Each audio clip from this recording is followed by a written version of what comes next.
ખેડૂત મિત્રો, આ એક સમજવા જેવો કેસ છે કે 2 વખત કેજીપી ફાઇનલ થઈ ગયા છે અને પરિણામે મુશ્કેલી પડે એમ છે. એ સમજવા માટે આ ફોન સાંભળો. ઓળખાણ નહીં આપતા. હેલો. હાજી, આપની ઓળખાણ નહીં આપતા. હવે તમારા કેસમાં થયું છે શું? માપ કેટલું ઘટી ગયું છે? જે 3 ક્ષેત્રફળ બતાવ્યા છે તમે, જેમાં ચુકાદો છે, એમાં કેટલું ક્ષેત્રફળ ઘટે છે? 3 સર્વે નંબરનો નવો સર્વે નંબર પડી ગયો છે, પૈકીના સ્વતંત્ર સર્વે નંબર છે એમાં, એટલે કેજીપી કમ્પ્લીટ થઈ ગયું છે. એકમાં 12 ગુઠા ઘટે છે, એકમાં 24 ગુઠા ઘટે છે, અને એકમાં 3 ગુઠા ઘટે છે, અને બીજામાં 1.5 ગુઠો એવું કઈ ઘટે છે. બરોબર છે.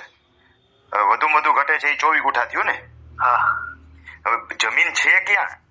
છે ના, કબજો નથી. કબજો સામેવાળા બાજુના સર્વે નંબરમાં દબાવેલો છે. એ તમે કાઢ્યો, ગોઈતો એમાંથી કે આ બાજુના સર્વે કબજો દબાવેલો? તો ક્ષેત્રફળ કાયમ તમે શું કામ કરવા દીધું? તો ક્ષેત્રફળ તમારી સાહેબ એમાં એવું છે, અમારા બાપાને ખબર ન પડતી ને એટલે આ લોકો ફાવી ગયા બધા. અને હવે હમણાંનું છે, હવે બાપાને શું ખબર ન પડે? આ ચુકાદો ક્ષેત્રફળ કાયમ થયું કેજીપી તો હમણાંનું છે. કેજીપી હમણાંનો હતો, કબજો ઓલા પાસે હતો 2010 માં મપાયું હતું ને. હું એ જ કહું છું મારા વાલા, કે કબજો તમારી પાસે ભલે નહોતો, ક્ષેત્રફળને કાયમ હું કામ થવા દીધું તમે? ત્યારે બાંધે અરજી મૂકી દેવાય ને. તમે સામે હાલીને ગયા છો કેજીપી ફાઇનલ કરાવવા.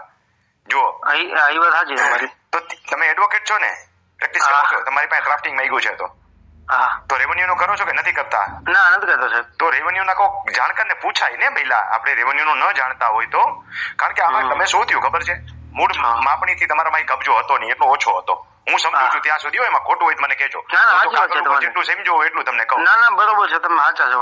તમારો કબજો ઓછો હતો, પછી નવી માપણી થઈ. નવી માપણીમાં તમારું ક્ષેત્રફળ ઘટીને આવ્યું. એને તમને કાચી નોંધ આપી, ત્યારે તમારે વિરોધ કરવો જોઈતો હતો. ત્યાર પછી તમારા વિરોધના આધારે એને ક્ષેત્રફળને કાયમ કરવા માટે તમને સાંભળ્યા, ત્યારે તમે વાંધા અરજી આપીને કહેવાય કે ના, અમારે આમાં અપીલમાં જવું છે, આનું ક્ષેત્રફળ કાયમ કરશો નહીં એમ. સમજાયું? કાયમનો ઓર્ડર આપી દીધો તમને. હવે તમે એડવોકેટ રાખીને આગળ વધો. તમે નહીં કરી શકો. તમે મારી પાસે ફોર્મેટ માંગો છો ને, એટલે મેં તમને ફોન કર્યો. ફોર્મેટ મારી પાસે હતું નહીં અત્યારે, પણ હું મેળવી દે તમને. પણ એ તમારું કામ નથી ફોર્મેટ પ્રમાણે કામ કરવાનું. કોઈક રેવન્યુ ના એડવોકેટ રાખીને આગળ વધો તો સાંભળો, શક્યતાઓ હા ઓછી છે.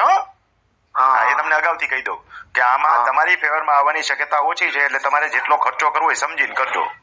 અને આ યુટ્યુબમાં મૂકીશ, આમાં કઈ તમારી પર્સનલ ઓળખાણ આપણે ક્યાંય આપી નથી.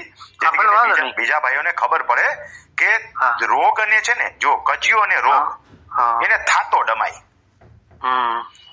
જો ખાતો ન ડામો ને તો મોટો થઈ જાય. તમારો કેસ એવો થઈ ગયો, નાનામાંથી અતિ મોટું સ્વરૂપ થઈ ગયું. હુકમ આવી ગયા. હવે હુકમને પડકારવાને 2 વખતના એ અઘરું છે. એક તો પ્રથમ ગામ સમજના પ્રમોલ્ગેશન થઈ ગયા, પછી તમારો પર્સનલ સેપરેટ હુકમ આવી ગયો તમારા 3 સર્વે નંબરનો. સમજ્યા? એટલે તમને ન્યાયની રાહે તમને સાંભળી લીધા છે.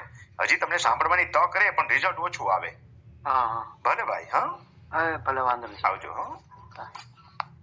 ખેડૂત મિત્રો, અમુક કેસમાં સીધો સિવિલ કોર્ટમાં કેસ દાખલ કરી દેવો પડે, એટલે આગળ જે છે એ ચુકાદા ન આવે. ચુકાદાને આવતા જ અટકાવી દેવા પડે, કારણ કે એક વખત કોઈ પણ રેવન્યુના ચુકાદા આવી જાય તો પછી અઘરો વિષય થઈ જતો હોય છે. કારણ કે આ વહીવટી બાબત હતી. વહીવટી બાબતને ત્યાં અટકાવી દીધી હોય અને સિવિલ કોર્ટમાં વયા ગયા હોય તો એ કેજીપી અટકાવી દેવાય, અને ત્યાર પછી જે છે આપણા માટે આગળનો રસ્તો ખુલ્લો રહે. એ સમજવા માટે